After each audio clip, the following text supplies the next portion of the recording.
کیا آپ چاہتے ہیں کہ آپ کا چہرہ صرف 7 دنوں میں صاف، نرم اور چمکدار نظر آئے؟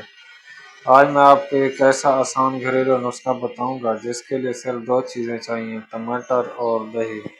السلام علیکم دوستو، خوش آمدید آپ کے اپنے چینل پر۔ اگر آپ چاہتے ہیں خوبصورتی، صحت اور آسان گھریلو ٹپس تو ویڈیو کو لائک کریں اور چینل کو سبسکرائب ضرور کریں۔ سب سے پہلے ایک تازہ ٹماٹر لے لیں، اب اسے درمیان میں سے کاٹ لیں۔ اس کے بعد 2 چمچ دہی ایک باؤل میں ڈالیں۔ اب ٹماٹر کو دہی میں ڈپ کریں اور آہستہ آہستہ پورے چہرے پر مساج کریں، خاص طور پر ناک کے ارد گرد، داغ دھبوں پر اور ٹین والی جگہ پر۔ اس مکسچر کو چہرے پر 15 منٹ کے لیے لگا رہنے دیں۔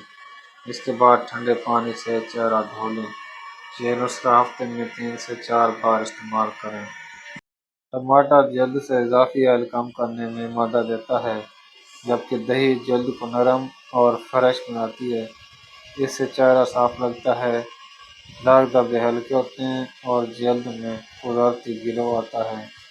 اگر آپ کی جلد حساس ہے تو پہلے ہاتھ پر ٹیسٹ ضرور کریں، اور اگر جلن محسوس ہو تو فوراً دھو لیں۔ اگر آپ کو یہ آسان نسخہ پسند آیا ہو تو ویڈیو کو لائک کریں، اپنے دوستوں کے ساتھ شیئر کریں اور ایسی زبردست نسخوں کے لیے چینل سبسکرائب کرنا نہ بھولیں۔ اللہ حافظ۔